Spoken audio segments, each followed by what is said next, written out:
So my 9-year-old son is the same age as my brother was when he, I believe, made his first suicide attempt.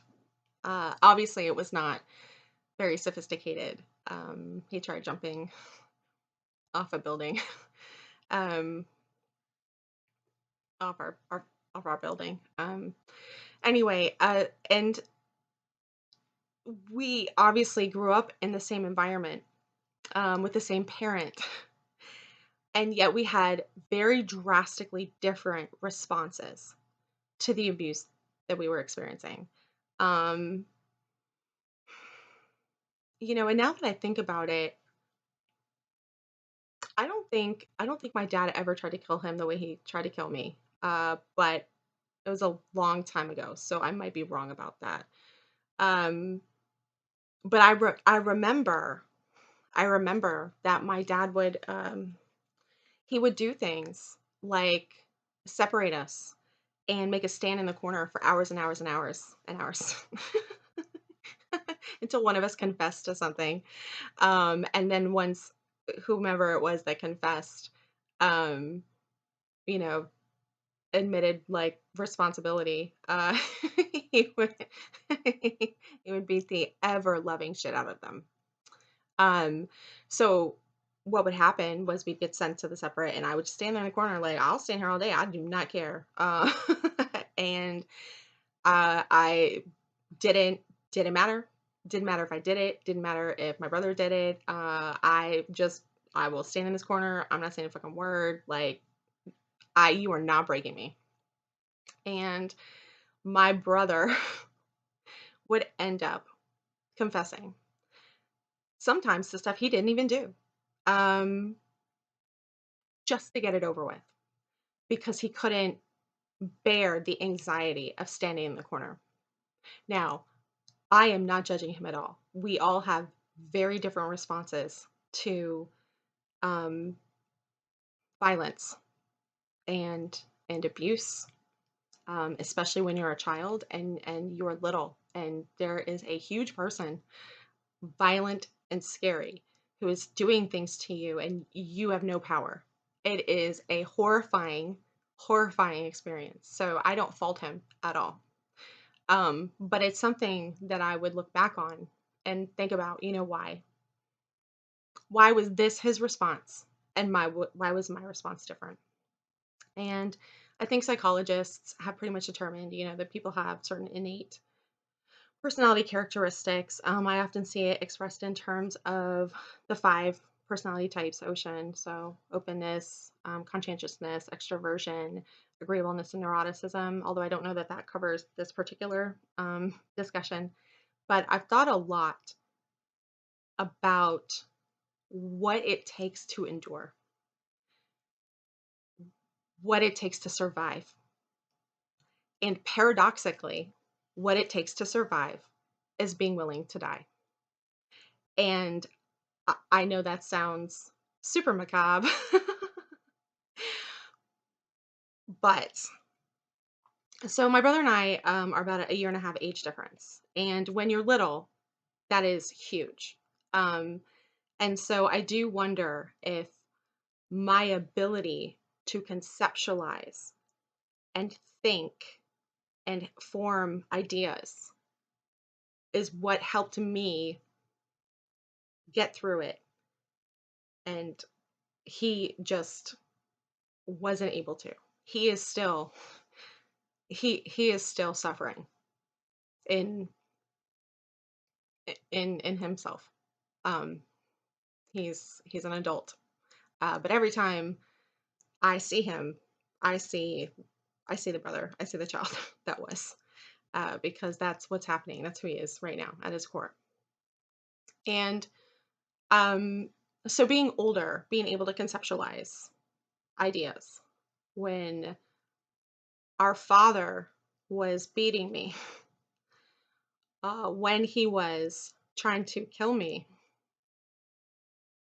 I was able to access within myself, you know, this stone, this like um If you've ever seen, I think it's in Serenity and not the show Firefly, but, there's a character named River Tam, and she's like, "Make me a stone. Make me a stone." And so it was sort of like that. It was like I would just sort of coalesce in myself and just be absolutely laser fucking focused on, you know, this is wrong and you should not be doing this to me. And and the conversation in my brain that I was having was really about a conversation about how I wasn't going to break, although I didn't understand it in those terms at that time. Um, so now we're we're going into a period of, even in a best case scenario, we're looking at worldwide inflation, which means prices go up. And that means crime goes up. I mean, there are all sorts of second order effects, and that's our best case scenario.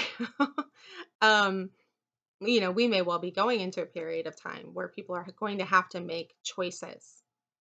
You know, do I watch out for me and mine and report my neighbor for being an enemy?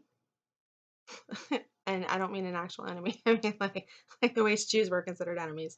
Um, or am I willing to die to make sure that whatever happens, I'm not responsible for participating in someone else's egregious aggression and violence over others.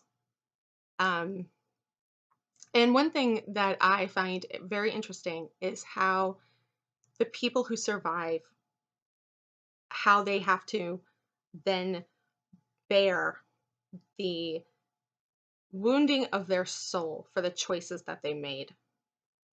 I watched a video by the Jewish Federation, actually. And it had a 14-year-old Hitler Youth leader at the time of the war. So she was like 14 at the time. And then she was meeting someone who was 10 at the time who had gone into a concentration camp. And they were meeting as adults. The person who'd been in the concentration camp, that woman ended up becoming like a counselor. And the the woman who had been a Hitler Youth leader at 14, she she was talking about, how she was so overwhelmed by like guilt and things after the war, and that she never like emotionally connected with her daughter, and they don't have a good relationship. And so this interview or this meeting was arranged as sort of like a healing thing between Hitler Youth leader and concentration camp victim. And it ended with the Hitler Youth leader asking the concentration camp victim to be to be her therapist. She was like, "Yeah, I'd love to talk to you about like my relationship with my daughter." And I was watching this, I was just like, "Oh my god, oh my god." I mean, oh wow. Uh, now, not not only did I participate in the group that actively oppressed and murdered millions of people, but now I'm going to ask you to help heal me as a result of my wounds from that. And I was just like, oh my gosh, I don't know if the video was intended to be like inspirational. I just felt so much cringe in myself, in my soul, as I was watching that. I'm laughing, not because it's funny, but because I'm so deeply like, oh.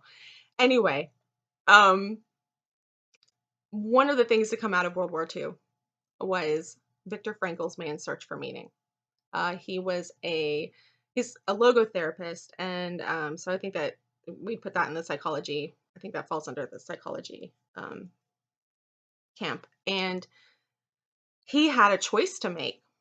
He could have evacuated from where he was living, and he could have done so, and no one really would have faulted him probably.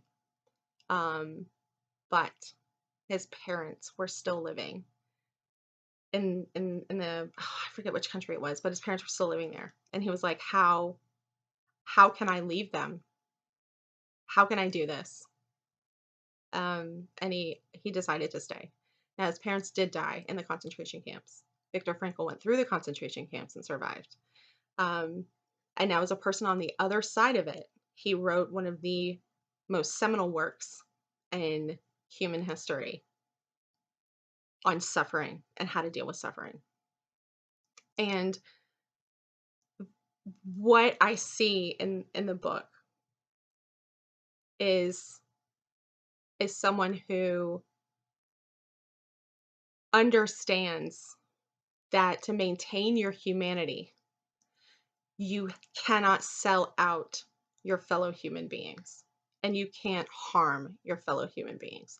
So from his perspective, the book and its writing is very straightforwardly talking about, um, that the way to get through suffering is to find meaning.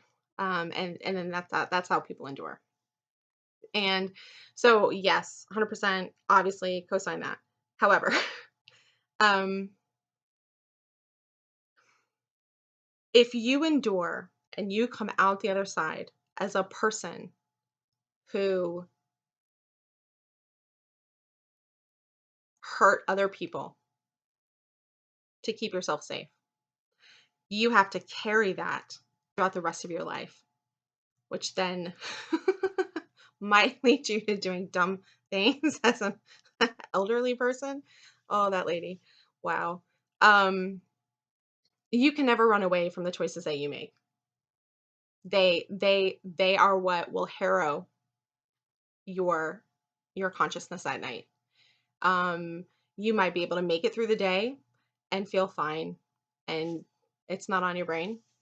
But when you have to be alone and be with yourself, when you're laying down, that's when everything comes to the surface, and you start to remember the choices you made that were against your own integrity, that were against humanity. Um, and everyone has to make that decision for themselves at some point in their life. Am I going to participate in something that hurts other people, but it'll keep me safe for my own benefit? Or am I willing to accept the consequences? And one of the things that I teach my son is that when you cheat, the only person really that you're cheating is yourself. And obviously, this doesn't really apply to like malignant narcissists or psychopaths or sociopaths or whichever one it is. Their mindset is very different, and so they're not really going to be bothered by doing certain things. But if you're not if you're not pathological in some way, you know you are going to bear the weight of your decisions. You are going to have to live with them. um there's a reason why when we see stories of people doing incredibly brave things and they sacrificed themselves for others, that we feel something, and we are inspired and motivated and also kind of heartbroken sometimes. Um, in America, we've had several instances of school shootings, and there have been the one that I'm thinking of was a high school football player. When you think about it, that kid was a kid. He was, I want to say, 17, and he rushed the shooter, um, to disarm them and to give his friends and classmates a chance to get away. He made a decision in that moment. I am not going to run. I am going to protect others. I'm not going to let this stand. And it's that quote we've all heard. Um for evil to survive, good men just have to be silent or something to that effect. And for someone to make that choice at 17 is just absolutely remarkable, um, sign of character.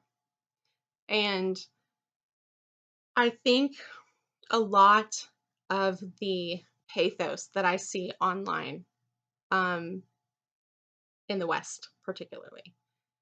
And then, I've written some articles about it, but I think a lot of the pathos that we're seeing, the broken, yearning, um, upsetness of certain groups is because we are not really currently experiencing um, true, deep hardship. And so there are people that are um, sort of getting spun into a certain mindset, a toxic, very toxic mindset. And I don't want to like specify which groups because, because I don't, like by the time it's Saturday with my kid, I don't need that life, but, they get spun into a very toxic mindset and it's very damaging. Um, and it comes from a place of truly having not gone through any character building experiences where you are faced with the challenge of having to decide, who am I going to be in this moment? Am I willing to do the right thing, even though it means that I suffer, even though it might mean that I die, right? And I don't say this lightly. So when I have these conversations, for example, with my kid, and obviously it's not like all the time, that would be ridiculous, but he is a very privileged person, and I am grateful. I've worked very hard for that to be the case. And it also means that he doesn't have a certain background of potentially character building experiences. But as I've learned with my brother, just because you go through something horrific doesn't mean it's necessarily a character building experience. For whatever reason, some people are traumatized in a way that they cannot overcome. My hope is that people can overcome with time and can heal. That doesn't mean that the wound goes away or that the life you might have had um, isn't something that you shouldn't mourn. But I'm looking at my precious little one, and I want for him to be a person of strength and character and integrity, and to be able to face what might come, um, regardless of the cost. And it's hard. I feel like it's harder to do that if you've never really been through hardship. But obviously, going through hardship can also weaken you in ways. Life, human beings, we're hard. Anyway, so what I would say is, for anyone who's able to internalize what I'm talking about in a way that is helpful to them, would be that you are much less likely to violate your own conscience when you are ready to do what's right no matter the consequence. And I know that's not an easy choice. And there are so many different ways in which people experience this. Um, and a lot of people choose otherwise. They choose that easy route because you might stay alive, or you might be enriched, or there's some advantage that accrues, and um, the cost to your soul cannot be quantified. There's no route of cheating that doesn't weigh on who we are. Anyway, I hope this makes sense, and I hope I'm wrong, and that we are not coming up on hard times, but you know one of my coping mechanisms from childhood is thinking of the worst outcome and then trying to prepare for it. And it's, like not in a crazy ass way, but it's part of the approach that I take with my son, which is, let's be honest and upfront in an age appropriate way about, what are the possibilities here? Um, and what are we going to do? And this is within our power, and we're going to be there for each other, and it's going to be okay. And for him, he doesn't have to worry. But for some of us, we're going to be put in positions, um and I'm sorry for every person that it might eventually break. Anyway, I hope this makes sense, and I'll talk to you next time.